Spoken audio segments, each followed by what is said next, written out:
Hi there, this is Dr. Randy Cale. This is going to be a brief overview of the impact of trauma on our physiology, our understanding of the role of the vagal nerve and that, and how the brain gets locked or stuck in patterns that make it very difficult to change.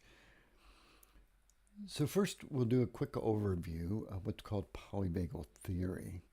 So in a healthy world where we're feeling safe, safety being job one, we have the activation of the parasympathetic nervous system, particularly the ventral, or the more forward aspect of the ventral nerve. The ventral nerve runs from the brainstem to the lungs, to the heart, to the gut, to the liver, the kidneys, operates all of our organs essentially.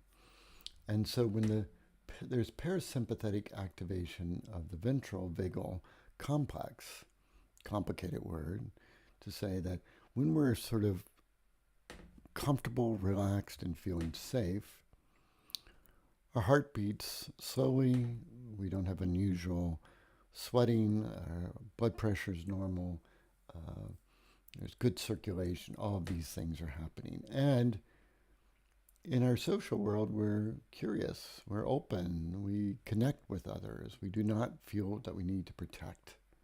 This is our normal state. When we've experienced in childhood or adulthood a sense of danger, the first level of response is a fight-flight response. So this fight-flight response, fight, anger, rage, all this that you see here, or fight, we panic, we fear, we get worried, we do everything we can. These emotions have us running away from the threat, right? These have us fighting the threat. But what if, as a child or adult, we find ourselves in a situation where we are unable to fight, or our physiology reflexively moves through this stage into what we call a freeze response. And this happens a lot with rape victims. It happens when we're pinned in a corner and threatened. Sometimes it was gunpoint if there's a robbery. In situations of combat, this can happen. And the challenge is that this is not even a choice. It's a brain-based response.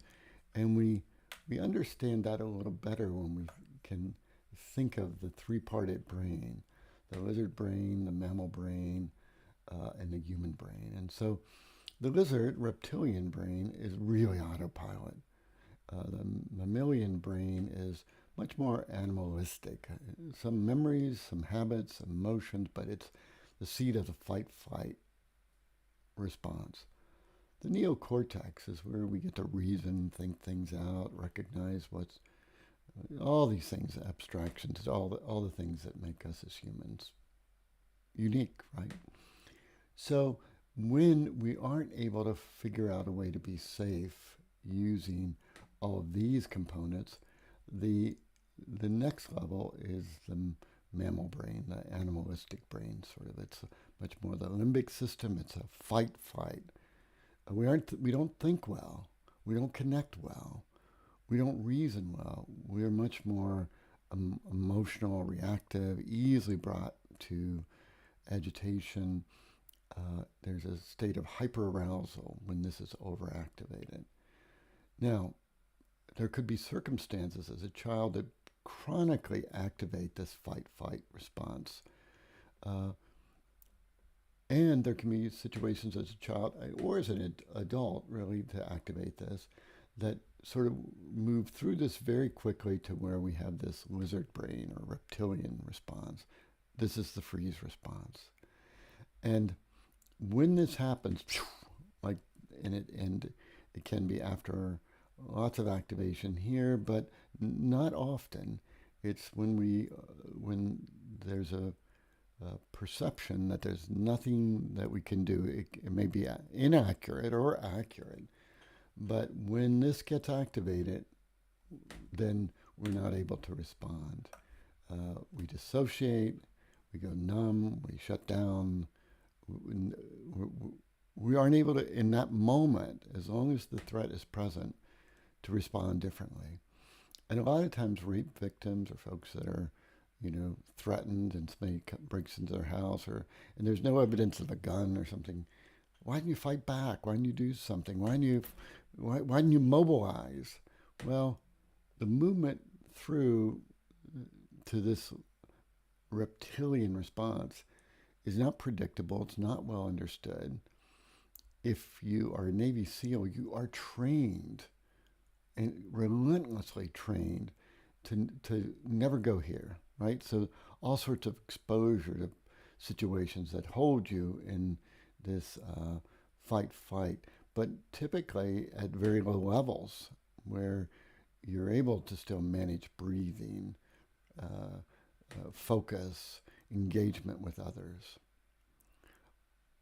But for most of you listening who've experienced complex trauma, childhood or adult, and you've experienced a moment or perhaps many moments of feeling an absence of safety. Again, could be one time, it could be multiple times.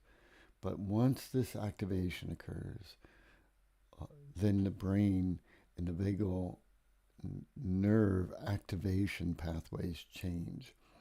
And so many times life is now lived in a world that moves between here and here, right? Often worried, anxious, easily agitated, brought to rage and anger in situations that don't warrant it, and then often spouses, family members, even we judge ourselves when that happens. Why can't I keep my cool? Why I get reactive? Or if it's in a sort of unpredictable way, something happens and we just detach. We don't speak up. We don't speak our truth. We don't say a word. We feel helpless, lost. And there's this movement back and forth with complex trauma. And it's important also to emphasize, depending on where a child is at, and a human at any stage really, but we'll think primarily children, being locked in a closet by your older brother while your parents are out at a movie with all the lights off, and your brother just saying and throwing things at the door, just being a brat, right, can create such a fear response that it is traumatic. Now, I'm not fond of the overuse of the term trauma because at times it just doesn't warrant it. But there are situations that are quite individual in nature, and what the brain, particularly the activation of that three-parted brain, right? When this is not able to say stop, once this becomes activated, or that reptilian brain, we lose control. We aren't able to manage in ways that would be normal levels of response when we're feeling relaxed and confident and safe. So I emphasize this because folks walk in with all sorts of circumstances that induced a chronic fight-flight response, or a feeling of that their life, that it's not safe. A parent who is highly threatening would not have to be that physical to a young child to make them feel as if their life is in jeopardy at a deep level and induce this sort of reptilian response that then sets a really often a lifetime path of therapy. Most of our clients with trauma come in with lots of therapy, medications. They've done out of the box. They've often meditated and yoga, all sorts of things. But still, it's this constant battle, trying to find a way out. And this is where neurofeedback comes in as a way to break the pattern that's in the brain. And this has been documented nicely because without a way to change this overactive sympathetic system. That folks post-trauma are not typically walking around in a complete state of dissociation. Severe trauma can present like this after that, but most return rarely getting here where there's this great sense of safety. And that is the key piece. If my clients are comfortable and then I ask them, when's the last time you felt completely safe at the deepest levels of your being, they can't remember it. Often they can't remember it. And without that, we don't get this healthy parasympathetic arousal, where heart rate comes down, where hyper-arousal comes, where we look at the world as a safe place, where we can connect with others, we can be in the present moment, we don't have to be on guard. And that's that guardedness, that sense of always checking your back, not knowing if the world is safe. And so I emphasize this and want you to review this if it's relevant for you, because when we have gone through a moment of feeling a deep sense of jeopardy to our safety and we freeze, others will often shame us. Why didn't you respond? Why didn't you do something? Why didn't you fight back? What's wrong with you? And then we can also blame ourselves and feel personal shame. We shame ourselves about this. And then this long-term sense of depression and hopelessness can set in. But it is so important to recognize that the movement from here to here is much more driven by biology than psychology. That depending on how we perceived, outside of cognitive processing, how we perceive that threat, we can move right through a fight to a reptilian freeze response and never have had the opportunity to think about it or consider it. And so it's important to be compassionate with yourself or with others that you know have gone through this, because that experience has changed them. It changes the way the brain operates, and they could not have done it. If it's you could not have done it differently. Just let that part go.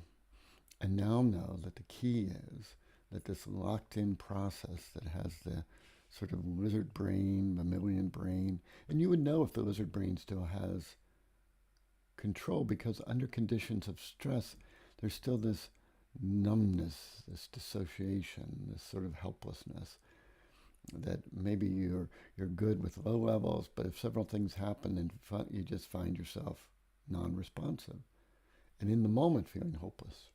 So be gentle with yourself, be compassionate with yourself, and just realize that what we want to do is change this locked-in pattern, and we can do that with neurofeedback, with heart rate variability breathing.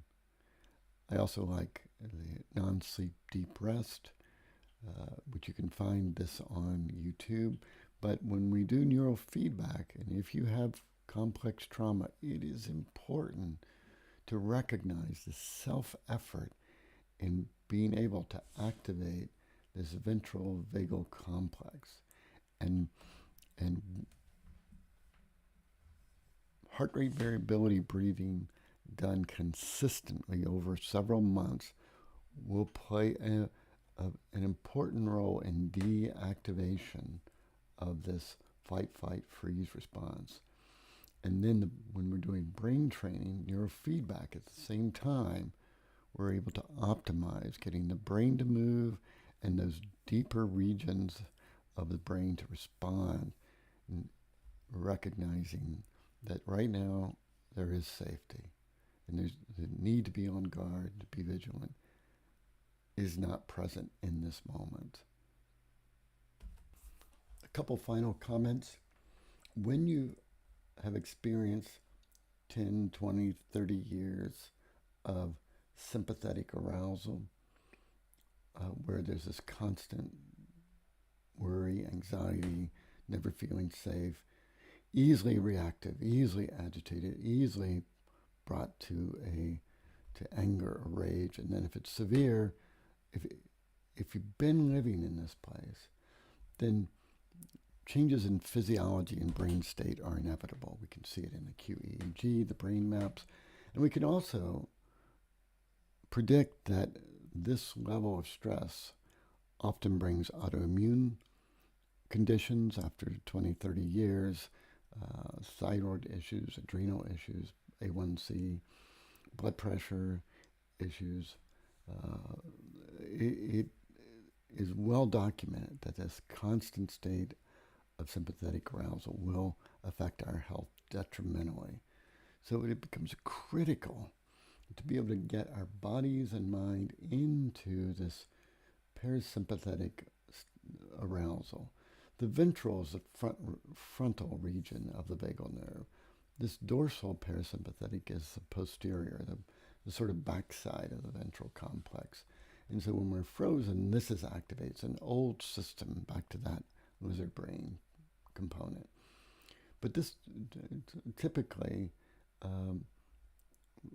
after some period of time, we come back, and like I say, it's more residing in this sympathetic arousal, hyper-arousal in the brain, very busy mind, easily moved to fear and panic or anger, or reacting to smaller things. So we've got to be able to do this over time for both mental health, to enjoy life, laugh, relax, feel good about things, and for our physical health, to be able to thrive long term. And the use of techniques that help to recalibrate the relationship between the sympathetic and parasympathetic system with non-sleep deep rest and heart rate variability breathing. There are other breathing techniques, but HRV, heart rate variability breathing, is best documented. But to bring that into your life as you're now doing neurofeedback, this is the most powerful formula that I've been exposed to, that I've seen, that makes a difference with people. And we've seen this transition when our clients now begin to feel this sense of openness and safety and sleeping better and more interested in engaging in the world, not protecting themselves so much at home, or if they're forced to go to a party, they're not hanging out in the corner, right? Because they feel safe. They're okay exposing themselves, and okay if somebody doesn't particularly make a pleasant comment, it's not the end of their night, or they don't get along, they find somebody else. It's not nearly as personal when you recognize that all is well. And so that's our goal, in a sense. My goal with our clients, and trauma or not trauma, is to come to the place where you know that all is well. You can relax, you can sleep, and that's something that has to be conditioned, not just spoken, right? It has to be we have to recondition the brain through self-effort. I think of the self-effort, the breathing, is a sort of bottom-up approach. We're reprogramming that lizard mammal brain. And with neurofeedback is a sort of, in a sense, a bottom-down approach. And then understanding forward-focused thought process is also a bottom-down approach. But the capacity of neurofeedback to be able to influence at different levels of the human brain, from the cortex, limbic, cerebellum, that's well documented, and is it really not in question. But primarily, we're working with the neocortex when we're doing neurofeedback, and its sort of role in influencing and taking control again over them, this lizard brain and the mammal brain. We're giving control back to the region here that should be able to decide when you run or not, or when there's a real threat or not, or whether or not you're safe. Alrighty, I think I've covered it all. If you have more questions, you can go to our website at Capital District Neurofeedback and set up a consult, and I'm happy to have a 30-minute session to discuss any questions you may have about what we've talked about here, the role of neurofeedback in helping to change the brain when it's stuck in these routines, and how heart rate variability, breathing, or non-sleep deep rest in SDR can make a difference in your life. Take care, and again, reach out if you have questions. I hope you find this helpful. If so, let me know that as well. Take care.